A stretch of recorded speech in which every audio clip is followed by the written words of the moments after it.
Okay. Oh, I got all these gizmos. I'm just going to take them and leave at some point when I get a dozen of them. So we're going to plunge back into this issue of the phenomenal field and the transcendental field. I thought I could just skip it and go on to the next section, but there's so much that's interesting and important in there that we have to do that before we get to the phantom limb, which is also so interesting and important. But we have two times this we have today and Thursday, so we'll certainly do the phantom limb part on Thursday. I'm just thinking that I'm going to get to it even starting on it today. But let's go back to what is the, I mean, I'm still trying to get clear for myself and for you all, what is at stake in saying that this is a phenomenal field that we're studying, and then saying it's not a transcendental field, and then saying, well, yes, it is. It's a transcendental field if you understand it the right way. That's what's going on in that chapter. It's high-level sort of methodology and not phenomena. And it's tied in with the idealism issue again, which I hate to fall back into because I don't think it matters to what's important about Merleau-Ponty that he's an idealist, which I think he is. But this issue will come up again. And let's start. Thanks, Rick. So let's start with the phenomenal field taken as a transcendental field and why that's wrong on page 62. Oh, got the French. So, where are we here? We're in the middle of the page, 62. That's, I mean, this is 1, 2, 3 pages in. You see phenomenal field in italics. So that's where we're starting. The criticism of the constancy hypothesis. Remember, that's the Gestaltist saying there's no important correlation between the stimulus hitting the sense organs and what we see. The criticism of the constancy hypothesis, and more generally the relation of the idea of the world, opened up a phenomenal field, which now has to be more accurately circumscribed. Well, the phenomenal field, in effect, says, well, if the constancy hypothesis is wrong, then we just have to describe the way the world looks. That's what the Gestaltist said. There's no other way to understand what we want to understand, namely perception, except to describe the perceived world. Describing the sensations and what's happening on the retina and so forth turns out to be almost completely irrelevant. I mean, you can't just put anything on the retina and see some utterly wild other thing. It sets up some boundary conditions, but it certainly doesn't correlate with the perceptual world. That's old stuff. So now we're going to go and look up the phenomenal field, and we have to describe it, and that suggests the recovery of a direct experience, which must be at least provisionally assigned its place in relation to scientific knowledge and to psychology and philosophical reflection. So wow, these big methodological issues have to be faced if we're going to start just describing the phenomena the way the Gestaltists have taught us to do. So then I think you can skip from 62 to 65. Nothing important happens in there as far as I can see. It's really sort of a review of sort of modern philosophy as Descartes set it up, and the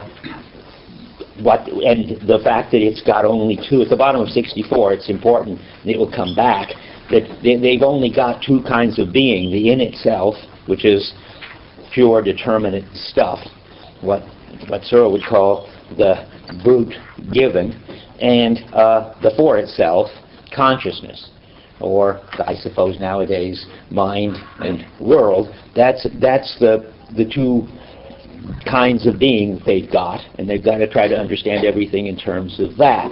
And we're not going to talk about that. He's talking about, I just want to tell you, he's talking about the Husserl version of it at the top of 65, the constituting I, the constituting ego, and so forth. By the way, constituting flops all over the place, as I said. So he uses it too for what he wants to talk about. But constituting ego, or constituting I, that's pure Husserl. I'm going to say this again later, but I think it's important. What he has against Husserlian phenomenology is the idea that you could describe the experience of a subject independent of whether there was any world that existed and that the subject was involved in or not. That's the kind of transcendental that he's against.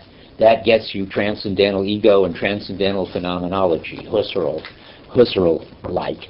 And at the end of that first paragraph on 65, I just say this because it's not Merleau-Ponty, but Husserl who's saying, it could be held that perception is an incipient science. Science, a methodological and complete perception. No, I'm not even sure that Husserl says that. Cognitivism says that. Cognitivism says that starting with little children who are already little Newtons making up their hypotheses about reality and checking them out, as you will hear from Alison Gopnik or Susan Carey at Harvard. They're very busy discovering what an incipient science this is and how it goes back to pre-linguistic children. That's not Merleau-Ponty's view. That is, science, whatever it is, and he's going to come and tell you what he thinks it is not for him perception is not for him making a lot of inferences from data as to what's out there until you get a reliable representation of the world. That's the cognitivist vision of it, and far from Merleau-Ponty. Now, what he's trying to do, and it seems like it is a kind of non sequitur to oppose that view to what he's trying to do, because it's so different, there's no common language even to say it. But his slogan is, at the bottom of 65, he wants a philosophy which explains the upsurge of reason in a world not of its making. That means he doesn't think there is any sort of rational structure to experience. You have to start with experience in its ambiguous, what's his word? Ambiguous is one of his words. It's an indeterminate form, and find out how you get from there to the idea that there is something outside experience that's determinate, that follows laws, and that could explain why experience takes the form it does. For him, experience has to get to be more and more determinate and more, I guess he would say, logical. I don't know what the quite right word for it is. Rational, I guess, would be his word for it. You've got to explain it without assuming that there is any rational order out there that experience is trying to get right. It's not just a hypothesis making about the world, which will finally get the right hypothesis about what the sun is and the trees are and everything else is. And one of the ways he puts this is, whatever norms govern perception, and the Gestaltists find lots of norms. What counts as a better figure than this? What counts as equilibrium? What counts as similarity? It isn't because they correspond to some determinate, describable order out there, so to speak, in the universe. That's just the order that's just the way our experience organizes itself, and there's no reason behind that. But from that, we, step by step, develop the idea that there is a determinate world with causal and other kinds of rational connections. That's okay. So that's what he's going to talk about. How we get from this ambiguous, indeterminate, perceptual experience which we have to the idea of a determinate universe. And that's going, and I'm afraid we just have to go through it. It's sort of fascinating. I don't know why I thought we could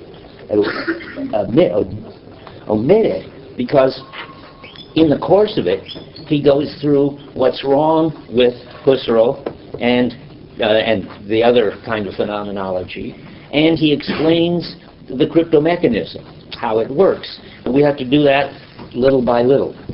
One thing I want you to see on 68, though, no, that's not important.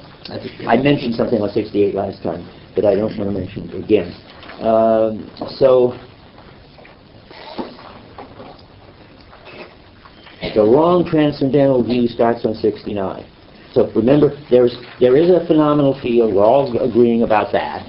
That's what the Gestalt showed us. We've got to describe experience. There's no other way to find out what it is or why it is the way it is, but to describe it in its own internal norms and order. That's fine. And then there's a way to take that phenomenal field as a transcendental field, and that's a bad move. So then that starts to be the criticism on 69. I can't help telling you, maybe just for the sake of the ghost of one of the people involved, that the story behind this, I don't think I mentioned this. Have I mentioned Aaron Gurvich as a hidden figure in all this? Okay, well, Gurvich was a student of Husserl's who studied Gestalt psychology too, and saw that there was an interesting relation between phenomenology and Gestalt psychology, wrote his PhD thesis on that and at Freiburg, and then the Nazis came and he had to flee to France. And there, to make a little money, and give him some kind of job, they made him a lecturer at some sort of very marginal institution, and he lectured on the relation of phenomenology and Gestalt psychology. And guess who was in the audience? Merleau-Ponty, who had not yet written the Phenomenology of Perception and couldn't possibly have written the Phenomenology of Perception without Gurvich, and who gives Gurvich credit in about 3 footnotes. And Gurvich finally came to the United States and taught at Brandeis and finally got the sort of recognition he deserved by becoming a famous professor at the New School. But in the meantime, Merleau-Ponty had sort of taken over Gurvich's view, understood it, explained it, and refuted it. So it was a little late for him to come on to the scene. And when his books were published, nobody paid any attention. And in a certain way, rightly so. Merleau-Ponty had seen further. Oh, I guess I could tell you another sad thing. Merleau-Ponty saw further because he read Heidegger, and because he saw that Heidegger saw what was wrong with Husserl. And Gurvich, because Heidegger was a Nazi and had driven Mr. and Mrs. Gurvich and all their friends out of Germany, except for having killed many of them, just couldn't study Heidegger. So he never made the move from Husserl to Heidegger that Merleau-Ponty made, and that made him, I think, irrelevant. But anyway, all that, believe it or not, is happening here on 69. So, at the middle paragraph is where he starts to talk about the Gestalt people, and he's criticizing the Husserl-Gurvich view that he heard through Gurvich. So let me just read that. Psychological reflection, once begun, then outruns itself through its own momentum. That's a thesis of Husserl's, that if you start with psychology and think it through consistently, you end up with his kind of transcendental phenomenology. And that's the view that Gurvich defended too. Having recognized the originality of phenomena in relation to the objective world, that's the phenomenal field, and the critique of the constancy hypothesis. Since it's through them that the objective world is known to us, it, that is psychology, is led to integrate with them every possible object and try to find out how that object is constituted through them meaning the Gestalt phenomena. At the same time, the phenomenal field becomes a transcendental field. Since it is now the universal focus of knowledge, consciousness definitely ceases to be a particular region of being. That's a very dangerous move. What that means is, when Gurvich was at Brandeis, so was I. So I used to have dinner with Gurvich every week. And the big Gurvich move, this is why this is so important to me. Whenever I would defend Heidegger, which was very upsetting to him, he would then say, and I would talk about, say, the body in Merleau-Ponty as this sort of unreflective, unconscious power we have to organize things and everything. And he would say, yes, but you've got to also think about how we are conscious of the body. That's the last question that a phenomenologist has to ask. That's what's happening here. The Gurevich way of doing things is to finally always ask, and how are we conscious of that? And we, as this kind of conscious, transcendental ego, must be organizing all of this, given our mental machinery and what's given to our consciousness. And it's that which Merleau-Ponty is questioning. I mean, you can only see it later. We'll get to it more when we get more to the body issues. But the really interesting question that used to come up between me and Gurevich all the time was, to what extent are we conscious of our body, and how? And to what extent must we not be conscious of our body? Must it be completely transparent when we're coping in flow? And then why do you think there, and what do you think is the consciousness of that? And so this is what the issue is. So let's go on. Consciousness isn't a particular region of being anymore, a collection of mental content, and so forth, skipping down. It goes out of being confined within psychological reflection. It can no longer be a question of describing the world of lived experience, which Merleau-Ponty likes, which it carries within itself like some opaque datum. It has to be constituted. What? That seems like I messed it up by leaving out something. Let's try it again. So we've got consciousness as a particular region. I'll try that again. A certain collection of mental contents. Consciousness, no longer resides or is no longer confined within the domain of forms, which the psychological reflection had recognized. That's Gestalt. But the forms, like all things, exist for it, consciousness now. Is it consciousness or the phenomenal field? I'm not sure. I think it's consciousness, because back if you see consciousness defines so-and-so, then after the semicolon it, and it makes philosophical sense that way, I think. Let's do it, and if it doesn't, I'll retreat. I'm not sure, but the reason why I say that is because of the previous sentence about the phenomenal field, yeah. And it begins saying it, so then that... Well, let's see, where is that? Let's go back to the semicolon. I honestly don't know, though. I thought it was pretty clear. That's why I'm surprised. It's like all things exist for it. Does anybody have a sense about that? Let's see it. It looks like, I think Richard's got a point. It says, since it is now the universe focus of knowledge, and that refers to the phenomenal field. Wait a minute, where now, since it? You have to go back 2 sentences. Oh, I still haven't found it. There's the phenomenal field. So since it is now the universal focus of knowledge, consciousness. See, I think the consciousness, the it is one of these, it's a construction where the it refers ahead to consciousness, not back to the phenomenal field. I think. Let's try that. Since it is now the universal focus of knowledge, consciousness definitely ceases to be. Yeah, consciousness is the it, in that sense. You see what I mean? Okay, so I think it's the it down there too. Consciousness can no longer be a question of describing the world of living experience which it carries within itself, because I'm conscious of everything. That's the Gurevich idea. Like some opaque datum, that is, inside of consciousness is everything. Consciousness doesn't need to...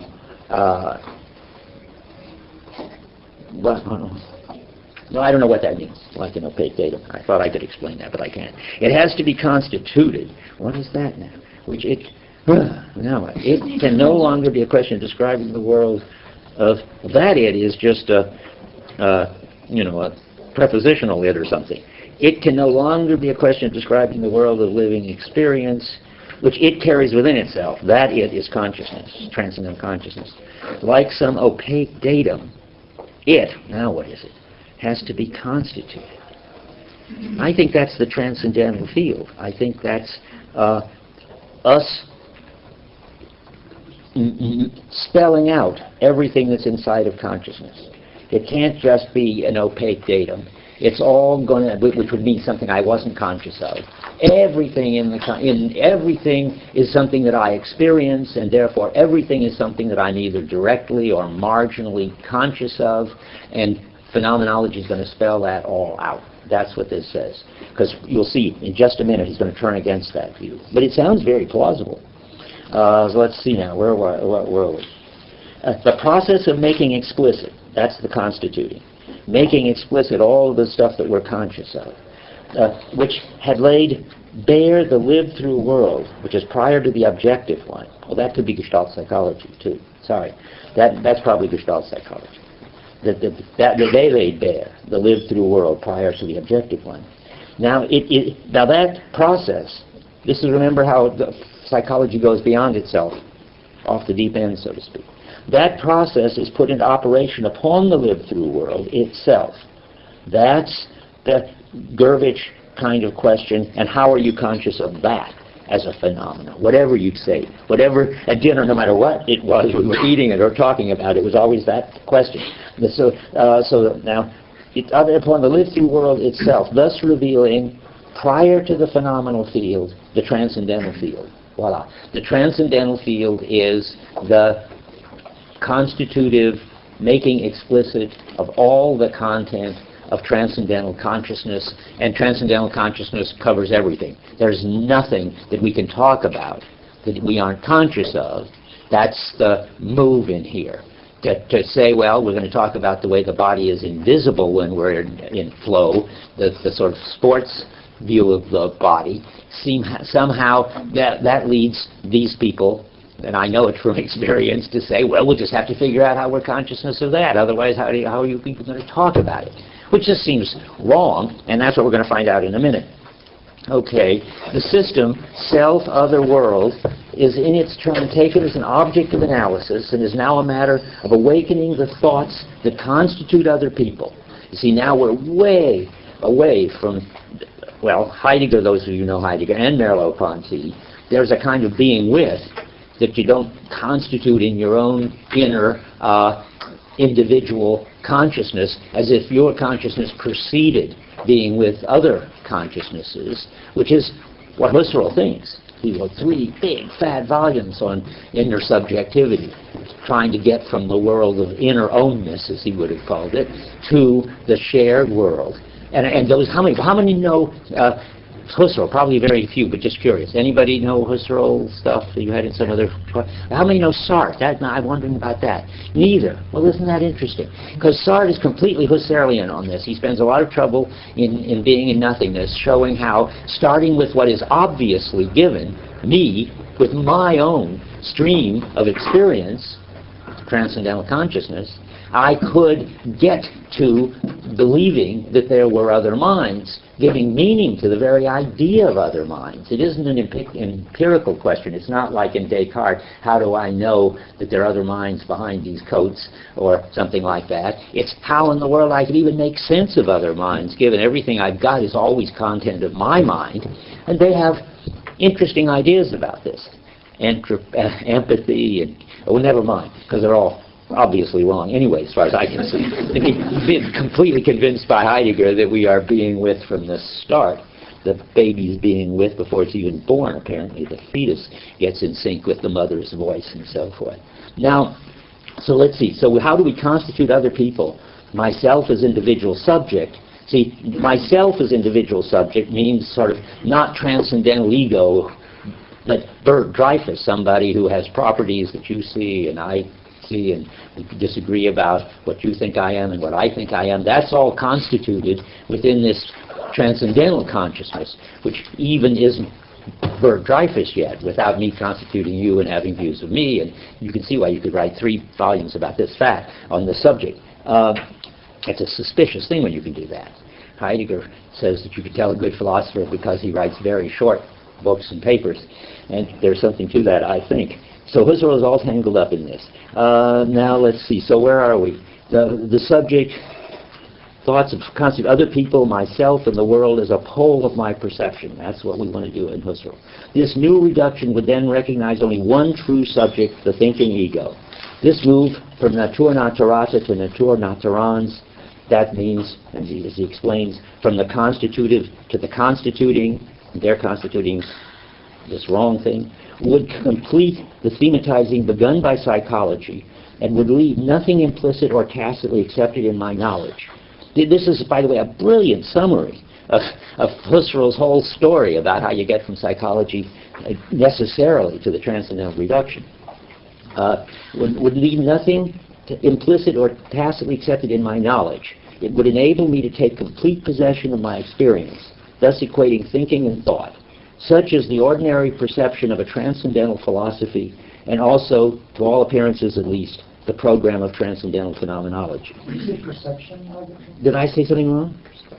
Where? The ordinary. The ordinary perspective. Yeah, I misread.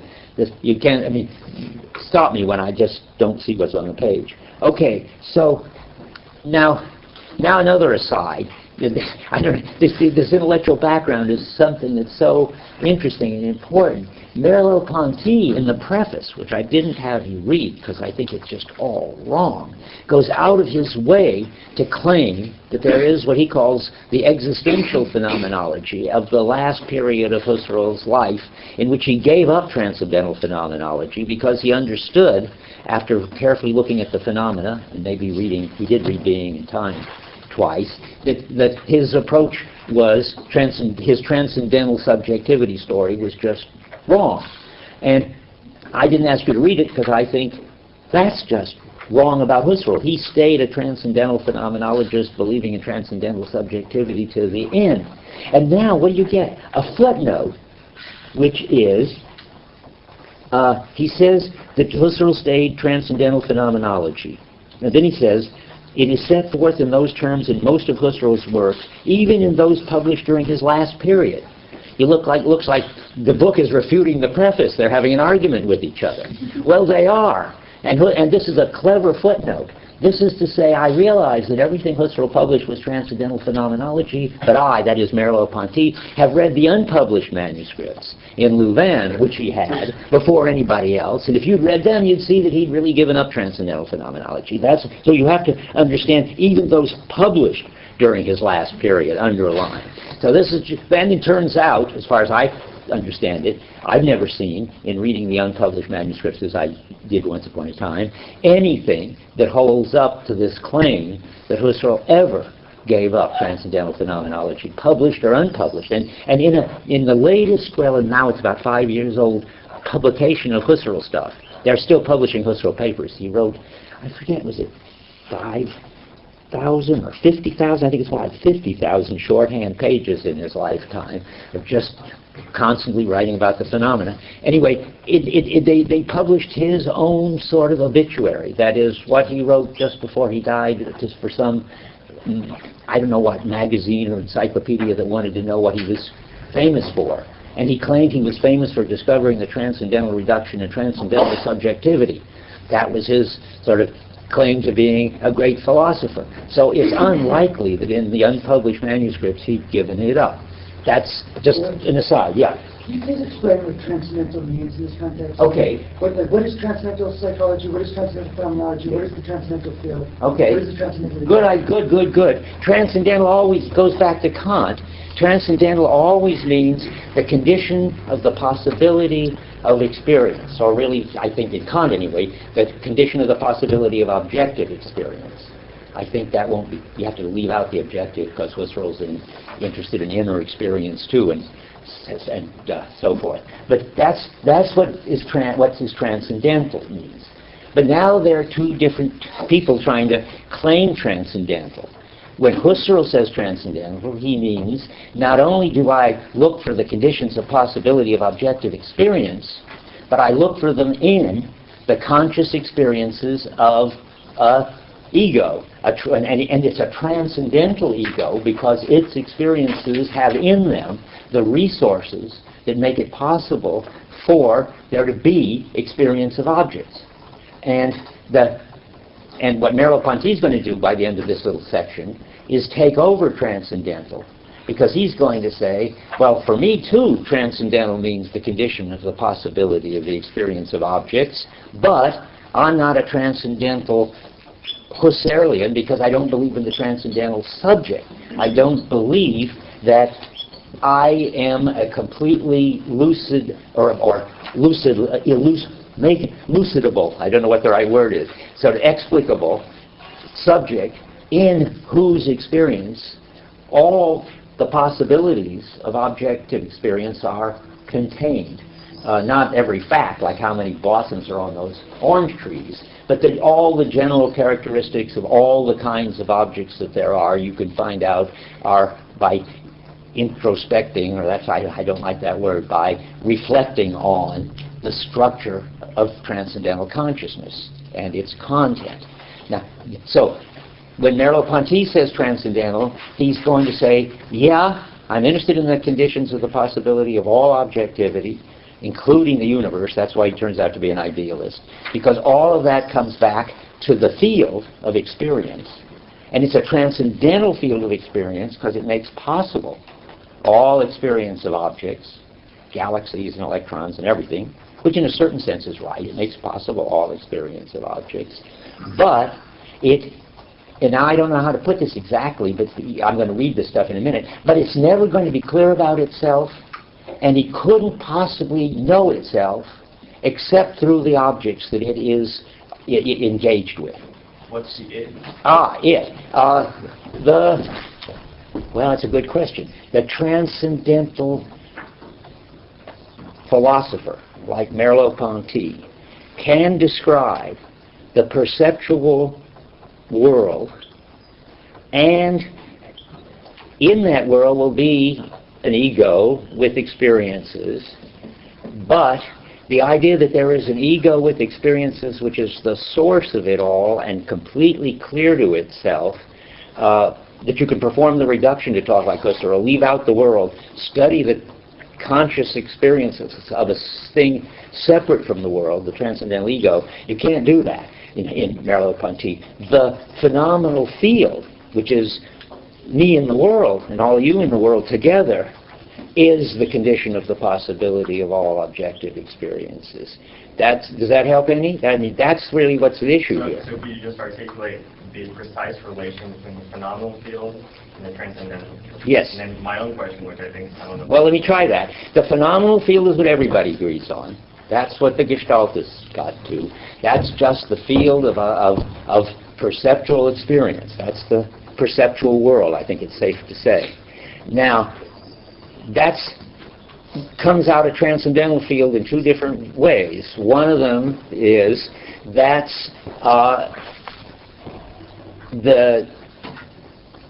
gets understood as the conscious experience of a self-sufficient subject who is the source of all objectivity and all order. That's Husserl. The other one is the perceptual field, the phenomenological field, gets understood as itself is what's self-sufficient. And objects and subjects are sort of precipitate out of it for because of its structure. When we meaning empirical people like us, do phenomenology and explain its structure, we do a kind of, well now, I think he wouldn't want to call it transcendental phenomenology, because that's Husserl copyrights that. We do a kind of transcendental existential phenomenology because we, and this is the crucial term, I'm going to get there in a minute, we have to describe the world from within it. We can't bracket it. We're not self-sufficient transcendental subjects. It's only that we will describe as far as we can and make explicit as we can the world that we're in. But we'll never be able to describe it all, make it explicit all, even become conscious of it all. That's the Merleau-Ponty idea. Does he have an argument for that? Because it seems like we can know that.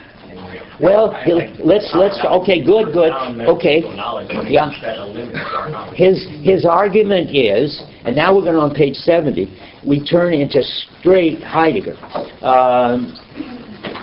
And his argument is, if you stick to the phenomena, I'll say it first, you discover that there's a kind of facticity that you can never get behind your thoroughness. These are Heidegger slogans. That consciousness can never get clear about itself, that I can never get clear about my history, that I'm always doing all this phenomenology from a perspective which I have inherited from my culture and my family and my history, a perspective I can never get clear about because I'm already in it. Clear about that. You can get clear about those limits, yes, but you can't get how. Yeah. Why not? I mean, if I say, well, I'm not look, saying why not, but how? Because that's part of the phenomena. Because once you see that you're colored by your culture, your language, your history. How do you get clear about that? by looking at how you look at things. And doing, well, because to take a slogan which isn't going to solve anything, we do that's on page 74 of the punchline.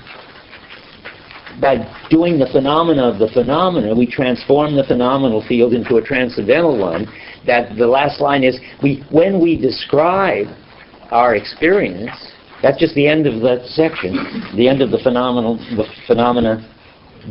field section. I mean, when we describe our experience, we discover that we can't find out our motives, that we can't get behind our throwiness, we can't find a perspective on everything outside of the history and the culture and the language, and we just do. We do phenomenology. We come out existential phenomenologists. If you describe what the field of experience is really like, it's full of ambiguity, opacity, and not of an accidental sort, because you're never going to be able to get out of another slogan, finitude, which it looks like Husserl thinks he's doing.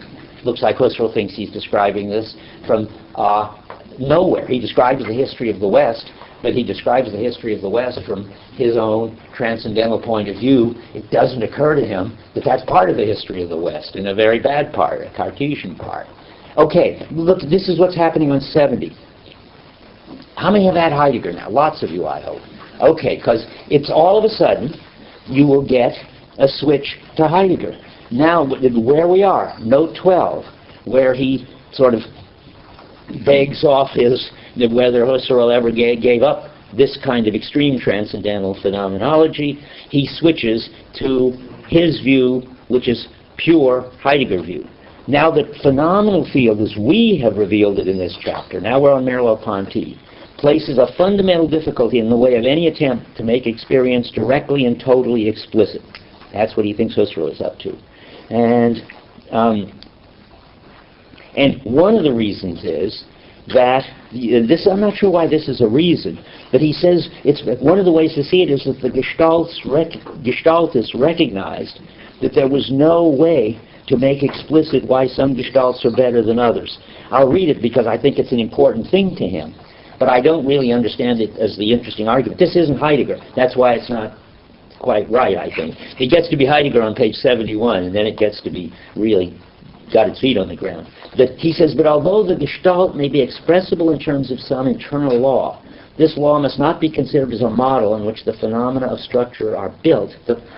Their appearance is not the external unfolding of pre-existing reasons. He thinks Husserl thinks that there's some pre-existing reason. I don't know why he thinks that. I think he's against the Gestalt psychologists in this passage. No, I think he's for them. Well, let's read it further.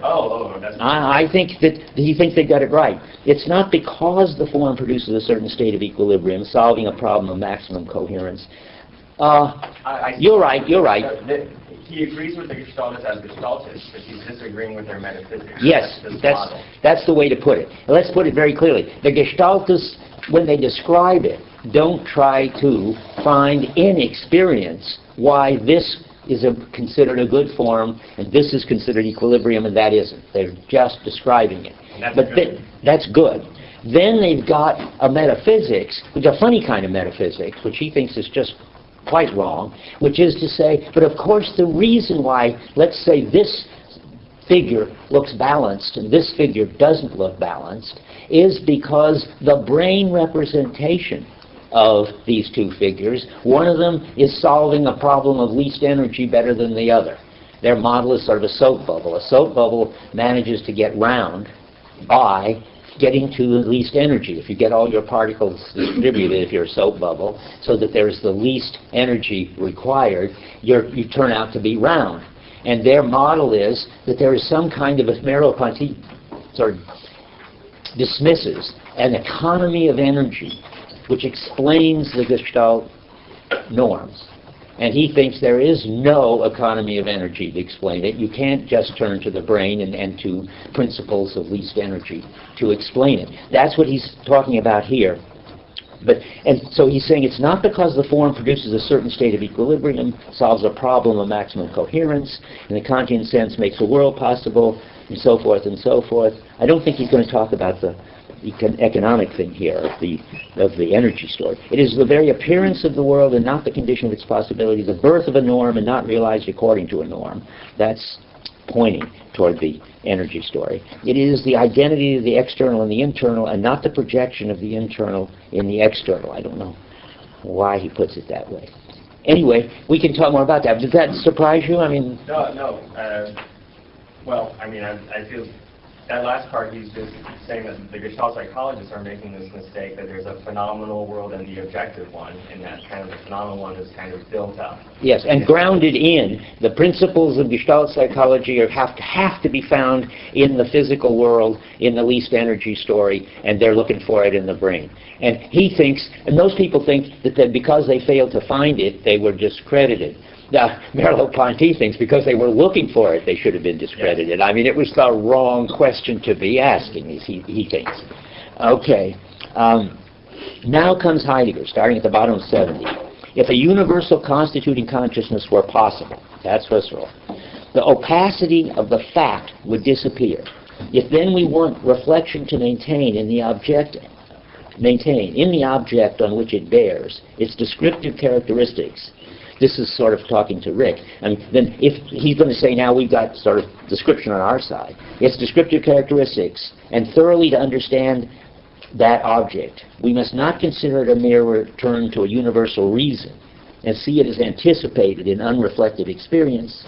We must regard it as a creative operation which itself participates in the facticity of that experience. Well, that is pretty opaque, but that's just, I'm glad I prepared you for it, I think. To participate in the facticity of the experience means you can't stand outside and get it all clear.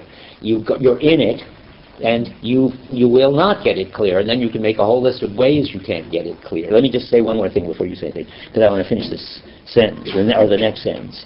That is why phenomenology, alone of all philosophies, talks about a transcendental field. Now that's very important.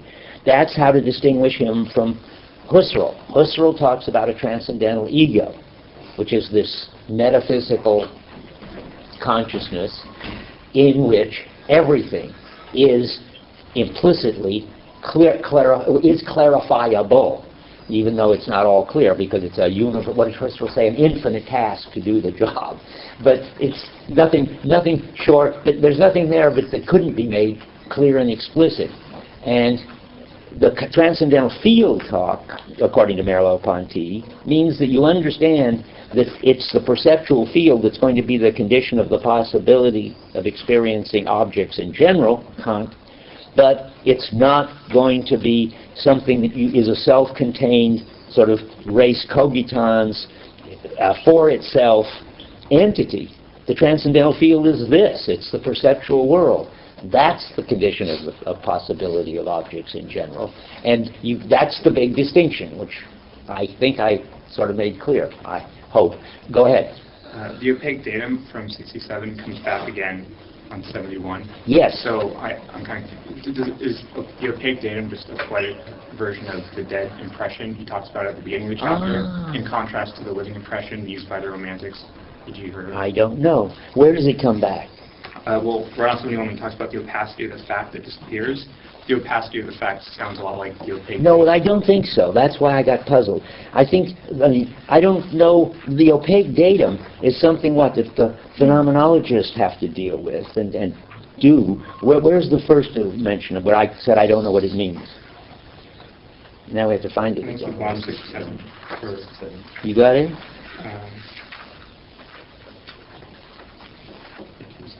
Bottom of 69, the open datum. Yeah, probably. Oh, bottom of 69. No longer be a question of describing the world as living experience.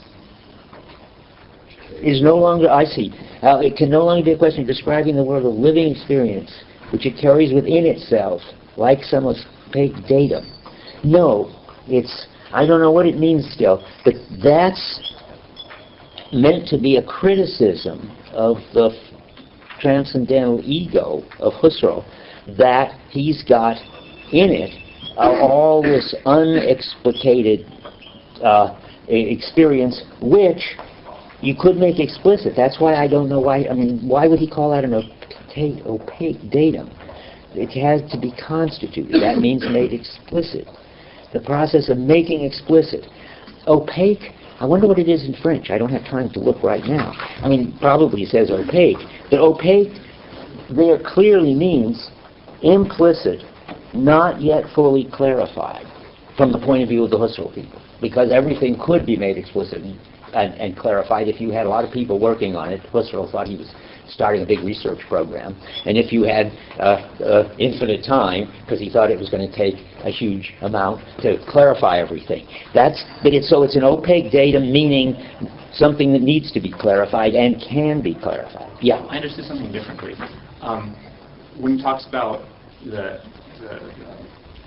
how the parts of the Gestalt arouse expectations of things beyond them, and that's how they have a meaning, I thought in that sense that the impressions were transparent and that they showed you something beyond them, and that the dead impression would be an opaque impression because it didn't show you anything beyond it. Good. I think that's another meaning. I think back in the sensation chapter, where we're talking about impressions, they are opaque. They don't have intentionality. They just sort of sit there, and they're useless, sort of like the myth, all the criticism of the myth of the given these days, without any meaning. How could you ever get any knowledge out of them?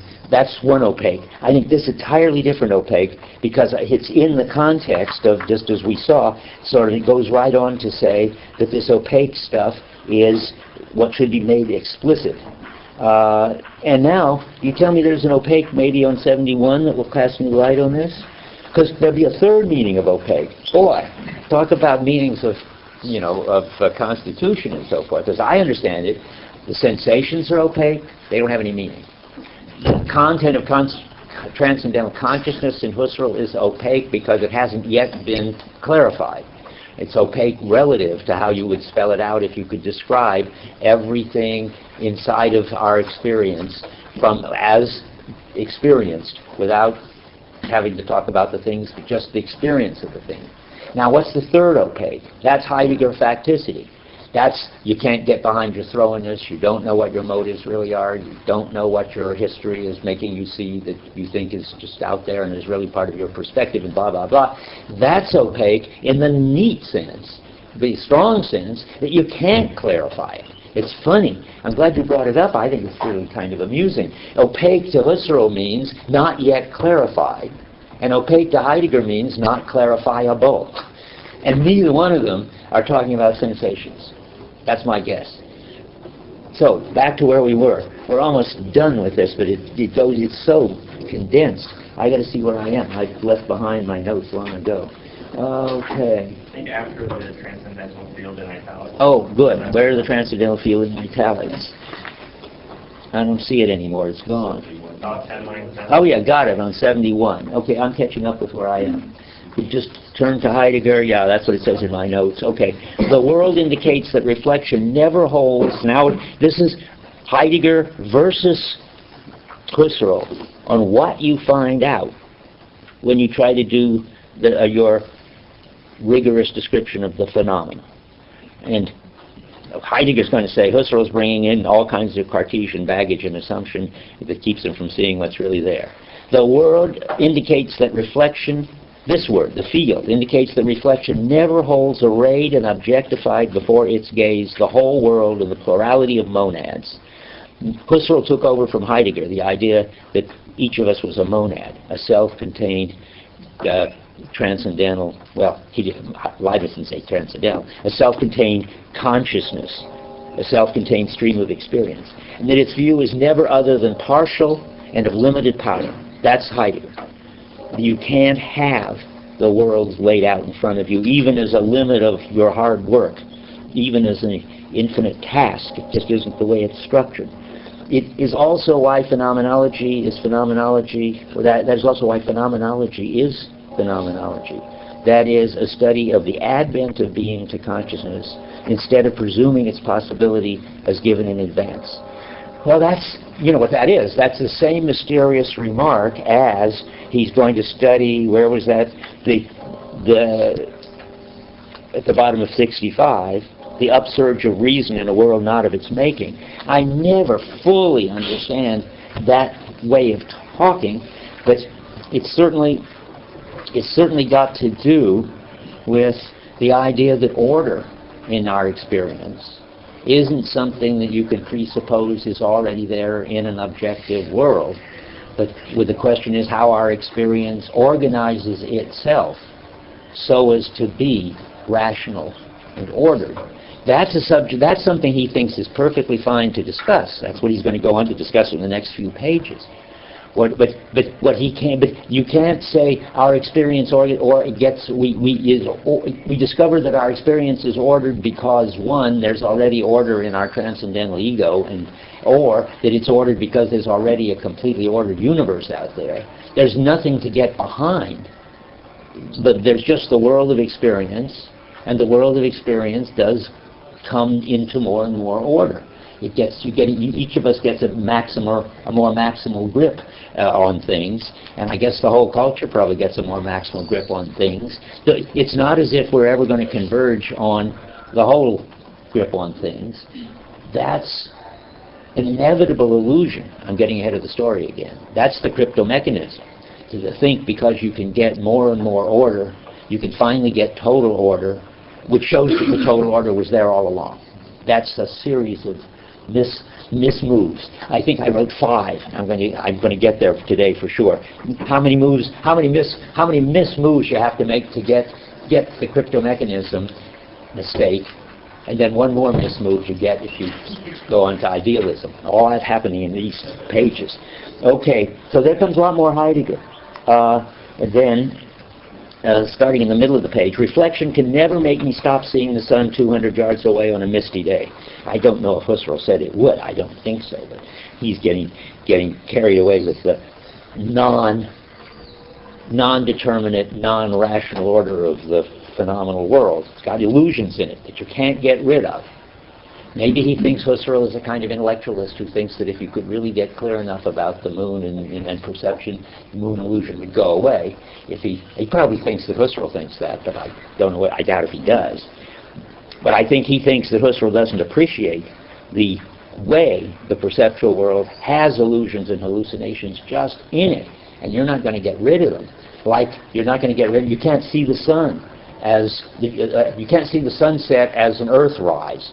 No matter how much you believe, no matter how much rationality there is, thanks to Copernicus and Galileo and all that, in seeing it as an Earthrise, our phenomenal world just doesn't work like that. That's part of the facticity of it. The body and the visual system just isn't rational. That's maybe a clear way to put it. And he thinks that Husserl thinks that finally the body and the visual system will be shown to be rational. Why? I mean, he attributes to Husserl views even crazier than I attribute to Husserl. So I can't do much with that. He's not attributing anything to Husserl. Oh, sure he is. Not directly. Oh, well, not directly, but He's talking about Kant, not Husserl. I doubt it, because he mentions Kant in the flow of the discussion twice. He refers to the critical, a philosophy such as the critical, is what he uses in a couple sentences later, and then he immediately mentions Kant. Well, Kant's behind Husserl and Heidegger, and Merleau Ponty's pretty close to Kant too. I mean, I think it seems obvious that when he says that, well, no, maybe it is Kant. I mean, I don't know. I don't see how we can tell. He's been criticizing a certain view, namely the view that thinks that the phenomenal field licenses transcendental phenomenology. And now he's saying, no, let me read it more. Maybe we'll find out whether it's Husserl or Merleau or Kant. See, Kant was, in this case, worse off than Husserl and easier to criticize, because Kant's whole project was to treat the perceptual world as if it was really the physical world. So when Kant asks, what is our experience of objects? He means causality, substances, and so forth. He doesn't mean lecterns and certainly not moon illusions. And Husserl was way ahead of that. Husserl was actually trying to do a story about perceptual objects. By the way, this is this whole story, the whole issue of Todes's book, Mind and Body and World. He tries to show how Kant is giving you a story about the structure of the kind of objects that science deals with, and treating perceptual objects as if they were like that, treating the world as if it was the universe. and that if Kant had understood what Merleau-Ponty understood, he would have rewritten the whole first critique a different way, and then Totus tries to write it. So he's writing the first critique the way Kant should have written it. And this is probably in here, but I don't think he's, well, let's go on, and we'll see what's in here. So, reflection can never make me stop seeing the sun 200 yards away on a misty day. Now, I don't know what Kant thought about that. I don't even know what Husserl thought about that. It's certainly true. It can't do it. Or seeing it rise and set, as I just said, or thinking with the cultural apparatus with which can't keep me from thinking with the cultural apparatus with which my education, my previous efforts, my personal history has provided me. Now, that could be a criticism of Kant. But you go on. Yeah, it gets to, I never actually collect together or call up simultaneously all the primary thoughts which contribute to my perception or my present condition. A critical philosophy attaches, and that could be Kant, in the last analysis, no importance to this resistance offered by passivity. Well, how can we tell? Maybe it's going to get clearer, because so far, that's Husserl and Kant. As if critical philosophy is a proper name for Kant's philosophy. Well, if you don't turn it into a critical philosophy, not the critical philosophy. Kantian philosophy is positive. You don't know the context. Well, let's go on. In the older translation, it's a philosophy such as the critical. Really? Yeah. So that's what I have. Interesting. Oh boy, I can't resist. But I better. I mean, is this a place where they improved the translation, or whether they made it worse? I think this is a place where they made it worse. Well, I think it's a place where they improved it, so now they'll have to I never thought an interpretation of a whole paragraph or perhaps chapter would hinge on it. That's funny. Check. What have we got here? Page 71 in the French. Just out of curiosity, does Husserl consider his philosophy critical?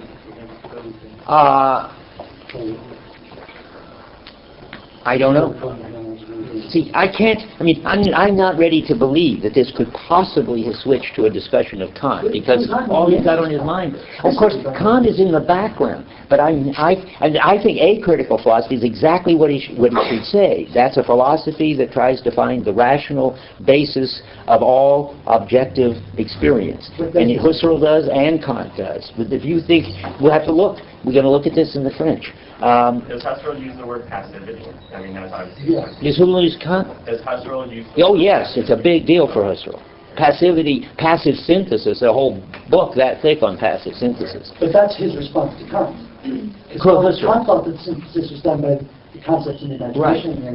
Right. And Husserl thinks that synthesis isn't always done. I mean, sometimes it is. Everybody agrees by conscious application of categories and so forth. But Husserl thinks, late Husserl, that there's some kind of synthesis that happens just by the Gestalt organization of experience. I mean, he's really very, very close to getting the right idea there, except that he thinks it's synthesis.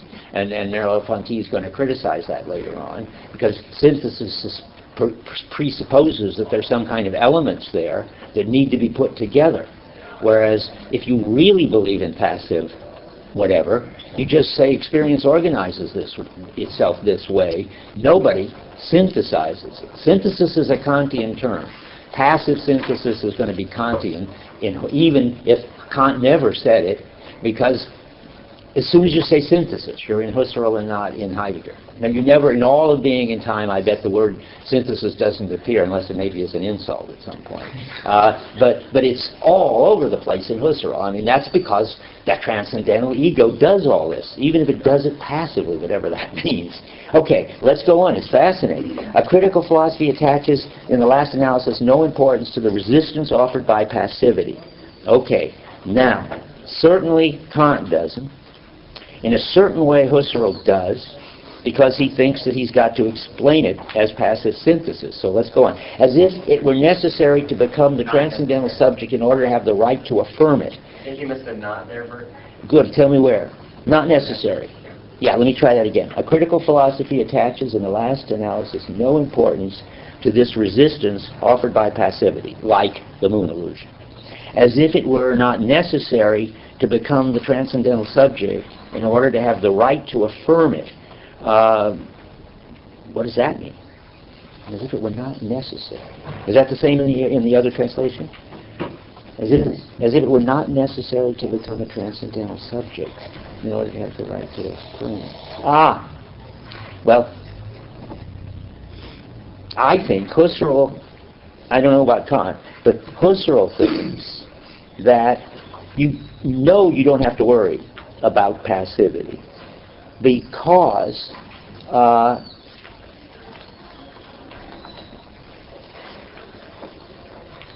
it's just there, whereas from Husserl point of view, you have to, or I can't say Kant because I don't know. From a Husserl point of view, it would be necessary to become a transcendental subject in order to have the right to affirm it. No importance to this resistance offered by passivity, as if it were not necessary. I think that means that Husserl thinks that once you're a transcendental subject, you can affirm the resistance of passivity while at the same time trying to take it over and explain it. But that sentence is absolutely incomprehensible to me. I'll try once more and then I'll go on. A critical philosophy attaches in the last analysis no importance to this resistance offered by facticity or passivity. That's sure. That is, it doesn't care how we're integrated in the vital world, to talk another way, into the historical world, how our body does all sorts of stuff that our minds don't understand and would get in the way of. A critical philosophy doesn't pay any attention to that, which Merleau Ponty wants to pay lots of attention to. As if it were not necessary to become the transcendental subject in order to have the right to affirm it. Then I don't know what that means. Yeah, I don't know what that means either. But if you read the first part of the sentence as a sort of continuation of the thought posed in the previous sentence, so he says, I never actually collect together or call up simultaneously all the primary thoughts. That is to say, I'm never conscious of synthesizing actively. That's right. And then he says, here's how I'm reading it. Kant and the critical philosophy fails to acknowledge this point and thus makes no room for the idea that the relevant synthesis is passive. So it's an endorsement of Husserl as against Kant. Whoa. And I think there's this very strange paradox in your interpretation of Merleau-Ponty, which is that every time he says something nice about Husserl, you say he doesn't know what he's talking about. And then Where did he ever say anything nice about Husserl? Well, that was the reason you asked us not to read the preface, because it's full of nice things about Husserl. You said it was because he was afraid to agree with the Nazis. Yeah, I still think so. And every time he says anything nice about Husserl, he contradicts it when admits it isn't in the published writings. I mean, that's a serious trouble. Nice about Husserl right here. Well, that's what I can't imagine. I've got to go back and look at it again. Not because I can't imagine him saying something nice about Husserl, though I don't know where he does, but I can't understand the sentences. Lots of people on doing reflection don't understand or see but don't give any special weight to the passivity. That's the first thesis, right? Okay, we all agree about that. Now, a critical philosophy, or Kant, or Husserl, we don't know what, attaches in the last analysis no importance to this resistance offered by passivity. I think that's going to be true of Kant and Husserl. As if it were not necessary to become the transcendental subject in order to have the right to affirm it. You're right. He's saying, it's a move beyond Kant. He's not agreeing with it, but he's saying Husserl is one step beyond Kant. I see. Let's call that the critical philosophy, namely Kant. I bet the translation has messed it up. So Kant attaches in the last analysis no importance to this passivity. That's right. And now Husserl comes in and says, as if it were not necessary to become the transcendental subject in order to have the right to affirm it. That is, Husserl's become a transcendental subject, and he has the right to say there is passive synthesis. And that's a step beyond Kant. Let's try it that way. It tacitly assumes, consequently, I don't know what it is yet. The critical philosophy. The critical philosophy tacitly assumes, consequently, that the philosopher's thinking is not conditioned by any situation.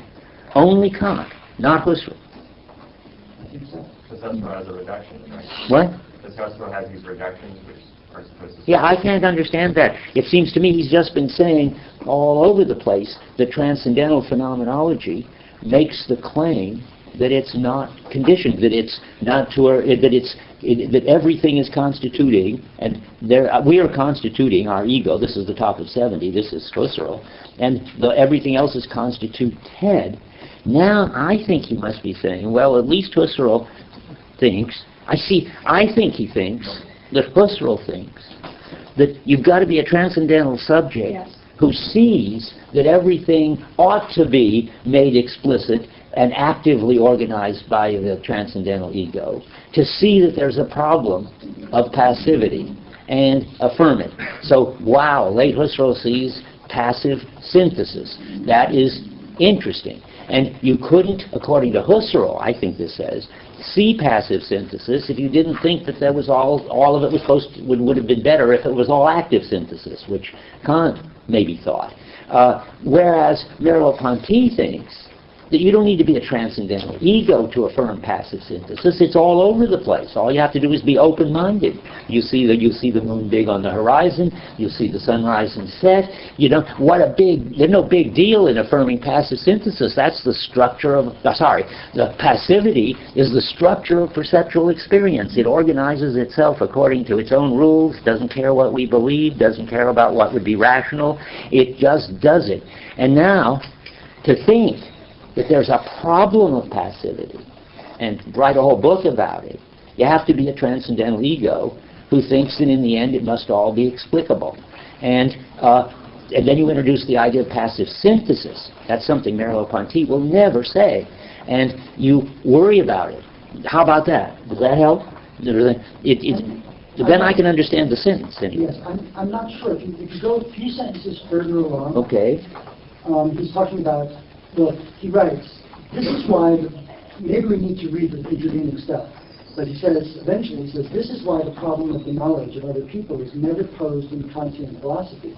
The transcendental ego which it discusses, that's evidence that That's clearly Kant. Yeah. Right. Yeah. Which it discusses is just as much other people's as mine. Right. Analysis is from the start located outside me and has nothing to do but to determine the general conditions which make possible a world for an ego, myself or others equally. And so he never comes up against the question, who is thinking? That's good. Now, That's is he right. differentiating himself from Husserl there? Or Well, merely from Kant? I see. Now, what he's saying there, I think, from other things I've read, he's congratulating Husserl for having written all these big volumes of on deducing intersubjectivity from transcendental subjectivity. And why?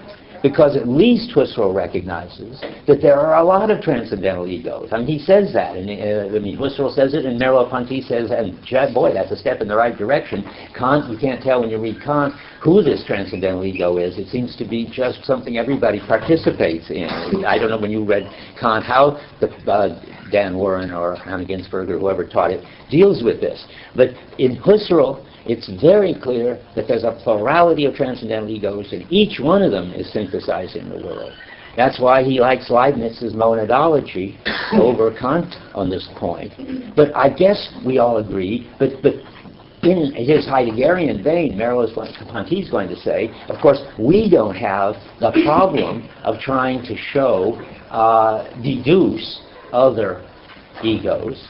And now I'll just give you a slogan. It turns out in the chapter on other minds that we have intercorporeality, that it's just something constitutive of the way our body works, that we're in sync with other people's bodies. So if you threaten me, I duck back, not because I figure out that that's dangerous, not because I think that if I were doing that gesture, I'd be angry, so you must be angry. I just do it. And there we get to mirror neurons and stuff that people know about now. But it could be that the way our body works, we are able to be in sync with other minds in other embodied minds. But and therefore he thinks that Husserl's got one step ahead with Kant, but he's got it wrong. That's sure. I keep reading. Yeah. I think that confirms what you think about Husserl getting one step right. Right after who is thinking, the author says, If, on the other hand, contemporary philosophy takes this as its main theme, That's Husserl. Husserl, yeah. And if other people become a problem for it, Yeah. it is because it is trying to achieve a more radical self-discovery. And then it goes on to explain what I think is Husserl's mistake, and then he goes on to explain his Heideggerian perspective. Does he do intersubjectivity there? I don't remember. And being with. Let me see. Let's go back. One last comment. Yeah. The very first sentence, the very first page of the book, he says that these wonderful ideas of Heidegger's have their roots in Husserl. So that he should be blurring Husserl and Heidegger together here too is consistent with that. Well, I think that you could have your roots in Husserl and still Husserl be all wrong. I mean, after all, lots of these great ideas have their The roots in... design and sight springs from the indication given by Husserl. Yes, I think, and when that turns out to be, when you read further, let's look at the natural attitude. And then he says, of course, Husserl's got the natural attitude utterly wrong. But the idea that we should not do Kant in this case and look at everything from the point of view of sort of scientific consciousness, but look at it from the point of view of an everyday natural world, that's good. Husserl made a big move. No philosophers had ever really said, let's pay attention to the natural attitude. Husserl says it, and in 3 pages he's got it done with, and performs the transcendental reduction, and the natural attitude just turns out to be a mistake. But I think, being completely disingenuous and lying, he's doing everything he can to give Husserl credit. Anyway, we obviously have a very different way of reading this. Yeah? When you talk about the confusion about how there can be a unity with transcendental egos, I can't really follow the conversation because I haven't read the critique, but I have read the groundwork. When we talk about transcendental egos, are we talking about the same transcendental... Something rather, as the noumenal self. No, we're not going to... How many have had Kant? Well, I won't go along, but I take it that what we're supposed to think in Kant is that the transcendental ego, which is what unifies the objective world, isn't individuated, but the noumenal self, there are as many of them as there are people, because each of them is morally responsible, and it's certainly very important that every individual is going to go to heaven or hell and is morally responsible. But the transcendental ego is more a kind of logical structure, the structure of the categories. And you don't even want to remember that the first edition was too psychological and it made it seem like it was something individuals might be doing. So the second edition of the critique makes it all completely abstract. So anyway, I'm not going to do Kant, but you could and do, and I think Kant does, not individuate the transcendental ego, still individuate the noumenal self in the second critique. Nobody, we shouldn't be doing Kant. We got our hands full. So let me go on. Wow, this is getting much, much more interesting than I had imagined. Where are we? I got to read every sentence. Starting from the spectacle of the world. Is this where we're supposed to be? Which is that of a nature open to a plurality of thinking subjects. Okay, now that's what he thinks is the natural attitude. That's what he thinks we should be studying. That's what he wants to start. But now, it then comes, Husserl switches it, or I think. Husserl, transcendental phenomenology, looks for the conditions which make possible this unique world presented to a number of empirical selves and finds it in the transcendental ego. That's pure Husserl, because Kant doesn't have a number well, maybe he has a number of empirical selves, but I'm sure that must be Husserl. Transcendental ego, I don't even know if that's Kant terminology. Anybody know? Does Kant talk about transcendental ego? So that's got to be Husserl. No, I think he does. He does? Oh, really? Okay. In which they participate without dividing, because it is not a being, not a unity of value. This is why the problem of the knowledge of other people is never posed in Kantian philosophy. The transcendental ego, which it discusses, is just as much other people's as mine. Yep, okay. So there are two different transcendental egos. The transcendental ego in Husserl, which is individuated, and the transcendental ego in Kant, which is as much other people's as mine, because it's the logical structure of objectivity. Analysis is from the start located outside me and has nothing to do but to determine the general conditions which make possible a world for an ego. Now, is that Kant? Never posed the transcendental ego, which it discusses, that must be Husserl, is just as much other people. No, that's Kant. Clearly Kant. Just as much other people's as mine. Analysis is from the start outside me, has nothing to do but to determine, yeah, that's Kant, the general conditions that make possible a world in general. The transcendental unity of apperception is the condition of the possibility of objective experience in general. I taught my daughter to say that at cocktail parties. It was a big success. Even better in German. But now let's see, where are we? And nothing to do to determine the general philosophy. Now maybe switches to Okay. Well, no, it has nothing. Okay, determine the general. It means a possible world, myself or others, and so it never comes up against the question who is thinking. Kant does. But on the other hand, that's what he said. Contemporary philosophy. That's clearly we got a big question. That's either Husserl or Heidegger. We have to find out. They could. Later. What? Later he differentiates Husserl from Heidegger. But they're both contemporary philosophy, I suppose. Let's see. Let's see what happens. Okay. Takes this as its main theme, and if other people become a problem for it, it's because it is trying to achieve a more radical self-discovery. Sounds like Husserl to me. Reflection cannot be thoroughgoing or bring a complete elucidation of its object if it does not arrive at awareness of itself as well as its results. We must not only adopt a reflective attitude in an impregnable cogito, but furthermore reflect on this reflection, understand the natural situation which it is conscious of succeeding,